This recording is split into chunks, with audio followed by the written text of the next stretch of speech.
from Niagara Falls, Canada.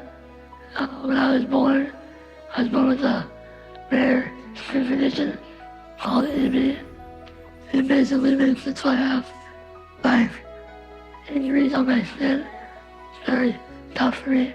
Since October of this year, it's been a year since I've been out of the hospital. Why do you like Aruba? The history, the weather, obviously. It's very nice. And this is your first time in Aruba? Yes. And what was the most impressive part of the island? The water. You also had an opportunity to meet the Prime Minister. Yes. Tell us a little bit more about that. We met him when they were doing the lighting of the trees for the holiday season.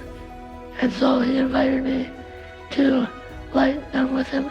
So that was a very good experience.